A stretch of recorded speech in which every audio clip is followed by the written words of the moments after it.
Growing up, I never truly had a place I could call home.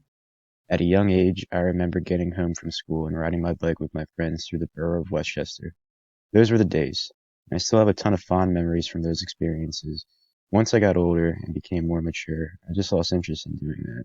So I had to look for a new place that I could make mine. All throughout high school, I was an outcast. But people had mutual respect for me, and I was one of those kids that was friends with everyone in school, but had a small niche of homies that I chilled with outside of the hallways that I could call my actual friends.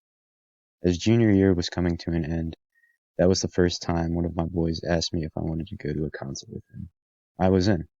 We went to Philadelphia, and believe it or not, the first concert I ever saw was Ugly God at the Foundry near Fishtown. Once I got my first taste for live shows, I was hooked. Week after week, I was working with my job to save up money to buy tickets to these shows. For the first few years, I was primarily going to rap and alternative rock concerts. Then as I got older, I wanted to venture out of rap and take a look back at what I used to listen to when I was riding my bike all those years ago. That's when it hit me. Dubstep. It just so happened that one of my best friends to this day was looking into getting back into it too. Ever since the first show I went to in 2018, I've never looked back. The whole vibe of an EDM show is immaculate.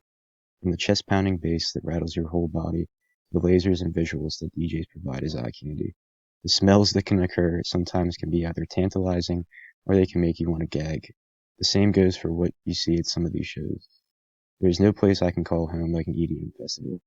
The crazy stories are endless, from seeing things like watching people get carried out by security for being too messed up. There's even a whole plethora of people that do flow art like glove shows, hula hooping, and even juggling. You name the hobby, most likely you're going to see someone performing it in the crowd. I myself didn't get the opportunity to witness it. One of my best friends even saw a live birth happen in the crowd when he was out at the Thunderdome in Washington. His exact words were that it was traumatizing and it took a long time to try and forget what he saw. Stories like that are part of the reason why I keep coming back. If it weren't for the sheer amount of craziness paired with the intensive bass music, I don't know what I would be doing today. That being said, I have also made a countless number of friendships along the way, and the characters I've met at these shows will last in my brain for a very long time. If I had to go back in time and change something about myself, I don't know what I would change. I like the person I am right now, and I think a big part of the reason why I do is because of the amount of shows that I've been to, and realizing that concerts are my true calling and a place that I can look for future refuge. Thank you. Now enjoy some of the music that I've curated.